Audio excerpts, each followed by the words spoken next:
자, 이 시간에는 여러분 잘 아시는 문단열 씨에 대한 얘기를 좀 해보려고 합니다. 자, 문단열 씨는 1세대 영어 스타 강사이죠. 대표적으로는 EBS 잉글리쉬 카페를 운영했던 분이고요. 이분의 현재 모습입니다. 머리를 다 밀었죠. 왜 그랬을까요? 이분이 암에 걸렸는데요. 암에 걸려서 지금 이렇게 모양이 바뀐 겁니다. 이분이 과거에는 아주 잘 나갔죠. 사업을 굉장히 많이 확장을 했었고요. 아주 잘 나가던 시절에 사업을 많이 늘렸습니다. 한 층 하던 거를 두 층, 세 층으로 늘렸죠. 그러다가 IMF를 맞게 됐어요. IMF 맞으면서 사업이 많이 무너졌습니다. 그만큼 확장했기 때문에 고스란히 확장한 것을 다 날리게 된 겁니다. 빚을 졌죠. 근데 이분이 사업을 할 때에 잘못했던 것을 깨달으면서 이제 고백을 한 겁니다. 이분이 사업할 때에 그 사업한다는 느낌을 중요시했다는 거예요. 사무실을 멋지게 차려놓고 매출도 올리고 하는 그런 사업하는 느낌 자체를 중요시하고 사업의 영속성 같은 거는 생각을 안 한 것 같습니다. 또 한편으로 이분이 한 얘기가 사업을 하려면 치밀하게 전문가적인 공부가 있었어야 되는데 그런 전문적인 공부 없이 사업에 대해서 막연하게만 생각하고 운영을 했다는 겁니다. 그러니까 사업을 하는 데 있어서 치밀하게 A부터 시작해서 B, C, D 이렇게 차근차근하게 진행된 것이 아니라 약간 좀 중구난방식으로 진행했다는 것이죠. 그러면서 이 사업에서 실패를 맛본 것이 결국에는 다른 것에 핑계가 있는 것이 아니라 결국 나 자신에게 문제가 있다는 것을 깨달은 거예요. 사업에 있어서 사업을 점진적으로 확장하고 또 돈을 벌 때에 돈을 번 것을 가지고 어떻게 치밀하게 계획을 세워서 확장하겠다는 그런 개념이 아니었다는 것이에요. 그 다음에 얘기하는 건데 장인과 상인의 차이를 얘기하면서 본인은 상인보다는 장인에 가까운 그러한 사업 운영을 했다라고 실토를 합니다. 자, 상인은 90점짜리 물건을 만들었는데 물론 100점이 목표였겠지만 100점에 미치지 못하는 90점짜리 물건을 만들었는데도 팔리면 또 그 물건을 그냥 판다는 거죠. 돈을 벌기 위해서. 근데 장인은 그렇게 하지 않는다는 거죠. 장인은 90점짜리 물건을 만들면은 그것을 이제 다시 100점짜리 물건을 만들기 위해서 노력을 하죠. 그것이 장인인데 이제 들어오는 돈을 가지고 장인의 시각을 가지고 또 다시 재투자 하는 거죠. 그러니까 좀 더 완성형적인 모습을 만들기 위해서 계속 사업과 관련해서 그것을 이제 상인의 개념으로 하는 것이 아니라 장인의 개념으로 도전하다 보니까 사업이 제대로 잘 안 됐다라고 본인이 판단한 겁니다. 그러면서 적자가 나는 거예요. 적자가. 그래서 결과적으로는 문제는 자기였다라고 고백을 합니다. 이게 다 이제 암에 걸리고 나서 스스로 깨달음을 가지고 얘기를 하는 거예요. 자, 다시 태어나면 이것만 추구를 할 거라고 얘기합니다. 다시 태어나면 주식, 부동산 이런 쪽이 아니다라고 본인이 얘기하는데요. 무엇을 얘기하고 있을까요? 다음 얘기를 보도록 하겠습니다. 돈 때문에 다른 것이 희생이 된다 라고 얘기를 하죠. 돈을 목적으로 두게 되면 다른 것이 희생이 된다. 이분이 하는 얘기는 어떤 것을 얘기하는 걸까요? 무엇이 희생됐을까요? 자식들과 가장 중요하게 보낼 수 있는 시간을 날려버렸다는 겁니다. 돈을 쫓아가다 보니까 사업에 너무 몰두하다 보니까 가족들과 보내는 그 시간들을 소홀히 했다는 것이죠. 그래서 자식들과 중요하게 보낼 수 있는 시간들을 소홀히 해서 날려버렸다. 그리고 배우자하고의 관계도 틀어지게 되었다. 돈을 중시하다 보니까 가족에 대해 신경을 쓰지 않았다는 것이죠. 그것을 이제 후회하고 있는 겁니다. 자, 다시 태어난다 그러면 주식, 부동산 이러한 재테크 수단에 더 관점을 두기보다는 가족들에게 더 시간을 보내겠다라는 그런 마음가짐을 얘기하는 겁니다. 자, 삶의 질이 올라가는 것. 근데 돈의 중심으로 봤을 때 삶의 질이 올라가는 것을 이분이 하는 얘기는 한 달에 급여 수준을 기준으로 봤을 때 한 700만 원 정도라고 본다는 거죠. 이게 본인만의 의견은 아닐 거예요. 어디선가 들었거나 책을 봤겠죠. 월급 700만 원 정도가 되는데 그 정도에서 이제 삶의 질이 오른다는 것이죠. 근데 700만 원이 넘어서게 되면 그 효용의 가치가 떨어진다라고 얘기합니다. 700만 원 정도까지 되고 난 다음에 그 다음에 더 버는 돈은 꺾여진다. 그것이 이제 효용의 가치, 삶의 질의 수준으로 봤을 때 월급의 700만 원 정도를 보고 얘기한 것 같아요. 그러니까 이분이 하는 얘기는 많이 벌면 벌수록 좋은 것 같지만 그러나 우리가 삶의 질의 중심으로 그리고 행복의 수준을 가지고 판단을 할 때에 한 달에 700만 원 정도까지 느껴지는 그 그 가치, 그 이상을 넘어가지 못한다. 700만 원 이상을 번다고 해도 그 가치를 느끼는 것이 그 이상 되지 않는다라고 얘기하는 겁니다. 그리고 이제 일을 할 때에 어떠한 마음가짐으로 하느냐. 그것에 대해 얘기하는 건데요. 잘하는 일에 대해서 얘기하는데 자기가 좋아하는 일이면은 참을 수 있다는 거예요. 근데 좋아하지 않는 일을 하는데 참는 것은 기껏해야 1년에서 1년 반 정도라고 얘기를 합니다. 그냥 일을 할 때 좋아서 일이 되는 것, 해지는 것, 바로 그런 것을 해야 된다는 거예요. 하고 싶은 일을 해야만 삶의 질이 높아지고 또 인내가 가능하다. 근데 하기 싫은 일을 하게 되면은 1년에서 1년 반까지는 견딜 수 있지만 그 이후까지 견디기는 어렵다고 얘기를 합니다. 그러니까 인생을 돌아보면서 지금까지 문단열 씨가 하는 얘기는 돈을 너무 쫓아가다가 인생을 많이 낭비했다. 그래서 다시 태어난다면 가족과의 시간에 더 신경을 쓰겠다. 그럼 여기서 우리가 이제 생각을 할 때 이거 무슨 뭐 워라밸 얘기하는 거야? 라고 할 수 있거든요. 워라밸. 이 문단열 씨가 하는 얘기가 지금 워라밸일까요? 워라밸은 work life balance라는 개념인데요. 이게 우리나라에서 나온 게 아니죠. 이거 큰 의미가 없고. 자, 여기서 한번 봅시다. 이제 번아웃 자가 진단표인데 이것은 차이나는 클래스 JTBC에서 방영된 차이나는 클래스에서 방영됐던 내용인데 여러분도 한번 테스트 해보세요. 번아웃 자가 진단표인데 3개 이상 해당하면 번아웃 증후군이 의심이 되는 거죠. 번아웃은 완전히 지쳐서 넉다운 되는 거죠. 한번 번아웃 자가 진단표에 있는 것을 한번 테스트 해보세요. 맡은 일을 수행하는데 정서적으로 지쳐있다. 일을 마치거나 퇴근할 때 완전히 지쳐있다. 아침에 일어나 출근할 생각만 하면 피곤하다. 일하는 것에 심적 부담과 긴장을 느낀다. 업무를 수행할 때 무기력하고 실정을 느낀다. 현재 업무에 대한 관심이 크게 줄었다. 맡은 일을 하는데 소극적이고 방어적이다. 나의 직무 기여도에 대해 냉소적이다. 스트레스를 풀기 위해서 음식, 약, 술, 쾌락을 즐긴다. 최근 짜증과 불안이 많아지고 여유가 없다. 이 10가지 항목 중에서 혹시 3개 이상 해당된다면 번아웃 증후군을 의심해 볼 수 있겠습니다.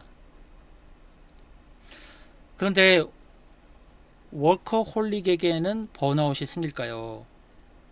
그러니까 일 자체를 즐기는 사람한테는 번아웃이 있을까요? 하는 겁니다. 없겠죠. 일을 즐기는데요. 철학자 한병철의 피로사회란 책에 이런 말이 있다고 합니다. 과다한 노동과 성과는 자기 착취로까지 치닫는다. 자기 착취는 자유롭다는 느낌을 동반하기 때문에 타자의 착취보다 더 효율적이다. 착취자는 동시에 피착취자이다. 과도한 노동, 그것은 자기 착취로까지 치닫는다. 이 자기 착취가 무엇일까요? 착취란 삶의 의미를 박탈한다는 것이죠. 의미, 일의 의미, 삶의 의미, 그것을 박탈하는 것이 바로 착취라는 것입니다. 자, 완전히 방전될 때까지 날 소진시켜야 제대로 사는 것일까요? 어떤 뚜렷한 의미와 목적 없이 소진시키고 있는 것, 그런 것이 이제 삶의 의미가 없는 것인데요.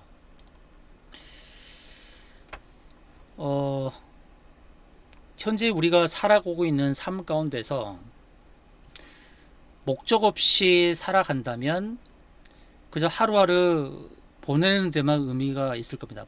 하루 그냥 빨리 끝나기만 바라는 그런 마음으로 살아가게 되겠죠. 인생의 끝자락, 큰 질병에 걸렸다거나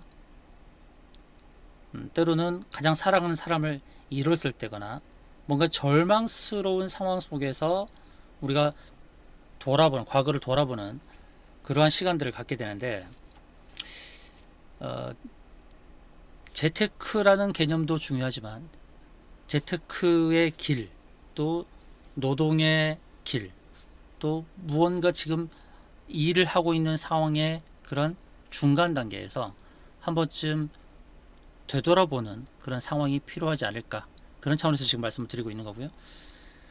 높은 이상을 좇는 건 좋지만 거기에 이제 급급한 것이 문제가 될 것입니다. 끝없이 달려가다 보면 정말 다른 사람들에게 인정받을 수 있을까? 한번 각자 질문을 해보는 겁니다. 이제 자본주의가 극단적으로 발전한 곳에서 이제 워라밸이라는 개념이 만들어졌어요. 지금 문단열 씨가 하고자 하는 얘기가 워라밸을 얘기하는 것은 아닙니다. 그러니까 내가 일과 또 3을 두 가지 중에서 하나만 선택하는 것, 그것도 잘못됐지만 둘 중에서 균형을 찾으라는 것이 사실 워라밸인데, 이 워라밸이라는 게 일과 삶의 균형을 맞춰야 한다는 것이잖아요. Work and Life Balance인데, 우리가 실질적으로 우리의 삶에서 일과 삶의 균형을 맞춘다는 게 쉬운 것은 아닙니다. 이게 우리나라에서 만들어진 개념이 아니라 서구에서 흘러들어온 개념입니다. 너무 일만 쫓아가지 말고 우리의 삶을 돌아보면서 균형을 찾으라는 개념이거든요. 그래서 이 부분도 저도 많이 고민을 해봤어요. 과연 일을 어느 정도 하고 삶도 돌아보고 우리의 현실에서 이게 가능한 일일까? 특히나 9 to 6, 9 to 7 이렇게 일이라는 그 노동의 시간이 정해져 있는 가운데서, 그러면 노동 시간을 마친 가운데서 또 삶을 돌아볼 수 있는 그 균형점을 찾는다는 것이 그렇게 쉬운 일은 아닐 텐데요. 이분이 하는 얘기는 이거 자체가 잘못된 질문이라는 거예요. Work and Life Balance, 워라밸을 찾아간다. 일과 삶의 균형을 맞추고 있는가? 라는 그런 질문 자체가 잘못된 질문이라고 얘기합니다. 자, 일과 삶 중 선택하라는 것은 워라밸이 아니라는 거예요. 근데 일로부터 해방되어야 삶의 균형이 맞춰진다고 생각하는 이런 이분법적인 사고를 갖는다면 그것도 옳지 않다라고 봅니다. 일보다 더 중요한 것은 일의 의미라는 인식. 내가 지금 일을 하고 있는 일의 현장에서 내가 하고 있는 일의 의미는 무엇일까? 일의 의미, 단순하게 돈을 벌기 위한 것인가? 또 가족을 부양하기 위한 측면에서 그저 참고 지금의 업무를 해야 되는 것인가? 자, 현재의 일의 의미가 더 중요한 것이지 일 자체가 중요한 것이 아니라는 겁니다. 한번 내가 하고 있는 일에 대해서 생각해 볼 그런 시간이 필요하지 않나. 자, 실리콘밸리의 기업들은 중요한 프로젝트가 생기면 주 70시간 이상씩 근무하기도 한답니다. 자, 9 to 6를 계산해 보게 되면 하루 8시간이죠. 점심시간 빼고 8시간. 일주일에 5일, 8호 주 40시간이 현재 우리의 노동시간 아닙니까? 그런데 실리콘밸리 기업들은 주 70시간 이상씩 근무하기도 한다는 것이죠. 자, 실리콘밸리에서 이렇게 일하는 사람들도 노동을 착취라고 부를까? 자, 일은 종교적 열정을 불러일으키는 영적 실천이 되었다. 사람들이 직장에서 영혼을 파는 것이 아니라 오히려 일은 영혼을 찾는 것이다. Work, Play, Code라는 책, 코럴린 첸이라는 사람이 지은 책인데요. 일 속에서 우리가 의미를 찾는 것이 굉장히 중요하다고 얘기하는 겁니다. 그러니까 실리콘밸리에서 주 70시간 일을 하는 것은 70시간 일을 하라는 그 지시가 내려져서 한 게 아닙니다. 뭔가 목적이 주어져서 그 목적을 이루기 위해서 자발적으로 일을 하는 겁니다. 자발적으로 일을 하는데 그 일의 끝에서, 프로젝트의 끝에서 성취감을 느끼는 거거든요. 그러니까 일 자체를 그리고 노동의 착취로 보는 것이 아니라 일의 시간이 길어진다 하더라도 목적이라는 것이 있기 때문에 부여된 프로젝트에서 목적을 이루는 가운데서 삶의 일의 의미가 있고 성취감을 느낀다는 그런 개념이거든요. 일. 이 일 가운데서 진정한 워라밸을 실천할 수 있는 것을 이렇게 제시합니다. 일의 의미를 찾아 가치 있는 노동을 해라. 내게 주어진 그 일을 일 자체로만 보고서 빨리 이 시간이 지났으면 좋겠다. 그리고 오늘 또 퇴근 시간이 몇 시지? 이번 주는 왜 이렇게 지나가지 않을까? 이렇게 바라보면 스트레스가 쌓이는 거죠. 그럼 내가 하는 일에서 중요한 것은 내가 하는 일의 의미가 무엇인지 한번 돌아보는 것이 좀 필요하지 않을까? 나는 지금 내가 원하는 일을 하고 있을까? 내가 좋아하는 일을 하고 있을까? 좋아하는 일을 하게 되면 그 노동의 시간이 길어진다고 해도 그것 자체가 스트레스가 되진 않겠죠. 그럼 내가 지금 좋아하는 일은 아니야. 그렇다고 극단적으로 싫어하는 일인가? 극단적으로 싫어하는 일이 아니고 내가 매우 좋아하는 일 또한 아니지만 그러나 어느 정도 견딜 수 있어. 어느 정도 견딜 수 있고 또 내가 하는 일에서의 목적이 있어. 분명한 목표가 있다. 그러면 해볼 만하죠. 그렇지만 내가 지금 이 일의 현장에서 내 일에 목표의식이 없다고 한다면 그것은 좀 심각하게 생각을 해봐야 되겠죠. 내가 하는 일에서의 의미가 있어야 된다고 하는 겁니다. 그리고 목표하는 바가 뚜렷하게 있는 것이 좋고, 그리고 더 중요한 것은 일의 목표를 이루었을 때 성취감이 주어지는 것, 그것 정말 더 중요할 것입니다. 그 다음 진정한 워라밸 실천법 두 번째는 사이가 있는 노동을 하라는 겁니다. 이 사이라는 것은 뭐냐면 시간적으로 짬, 결을, 여가를 의미합니다. 주어진 일의 시간, 그 시간을 채우기 위해서 계속 일만 하는 그런 것이 아니라 일을 하는 그 노동의 시간 여가를 마련해보라는 것이거든요. 쉬엄쉬엄 일을 하라는 겁니다. 일만 계속해서 죽으라는 것이 아니라 쉬엄쉬엄 일하는 것이 중요하다라는 거예요. 자, 첫 번째 실천법이 뭡니까? 워라밸 실천법. 일의 의미를 한번 찾아보는 거. 내가 하는 일의 의미, 일을 하는 목표, 그리고 일을 하는 목표를 이루었을 때 성취감이 주어질 수 있는 것인가 한번 체크를 해보자는 것. 두 번째로는 그냥 닥치고 일만 하는 것이 아니라 일 중간중간 사이에서의 돌아보는 여유를 가져보라는 것이죠. 그것이 단순하게 커피 한 잔 마시는 그런 시간적인 간격, 시간적 쉼만을 의미하는 것이 아닙니다. 트위터의 창업자 잭 도시가 이렇게 얘기합니다. 단 10분밖에 시간이 없다면 그때라도 명상을 한다라고 합니다. 우리의 삶에서 쉼표는 반드시 필요하죠. 쉼표. 내게 쉬는 시간이 있다 그러면 트위터 창업자 잭 도시는 명상을 한다 그러거든요. 우리가 학교를 다닐 때는 수업 시간 50분 그리고 10분의 쉬는 시간이 있었습니다. 그때는 친구들과 수다를 떨기도 하고 잠깐의 짬을 내어서 잠깐 운동을 하기도 하고 장난을 치기도 하고 하면서 여유를 갖습니다. 우리가 노동 현장에서 이렇게 50분 일하고 10분 쉬고 이것이 정확하게 지켜지면서 돌아가는 것은 아니잖아요. 그래서 일에만 몰두하지 말고 잠시의 짬을 스스로가 내보는 것도 의미가 있겠습니다. 지금 방송을 듣는 이 시간이 혹시 일을 하는 중간에 듣는 시간이라고 한다면 잠깐 일어나서 커피를 마시고 생각을 해보는 것도 필요하고, 또 종교를 갖고 있는 사람들은 기도하는 마음으로 시간을 보내는 것도 의미가 있겠죠. 기도를 하는 것이 반드시 특정한 장소에 가서 조용한 데서 묵상하는 것만이 기도는 아닐 것입니다. 잠깐 짬을 내어서 남들이 없는 곳에서 산책을 하면서 커피를 마시면서 갖고 있는 종교의 대상이 되는 신을 찾아서 기도하기도 하고 또 묵상을 해보기도 하고 내 삶을 돌아보기도 하고, 나는 오늘 어떠한 시간들을 보내고 있는가, 오늘 내가 해야 될 일은 잘 하고 있는가, 오늘 내가 기록해놨던 스케줄상의 일들은 마무리하고 있는가, 놓치고 있는 것은 없는가, 그리고 내가 가족들은 돌보고 있는가. 가족들과 보내는 시간도 중요하지만 질적으로 내가 어떻게 하는지도 중요한 겁니다. 지금 이 시간에 어머니께 전화를 할 수도 있는 거고, 또 아내에게 전화를 할 수도 있는 거고, 자식에게 전화를 할 수도 있는 것입니다.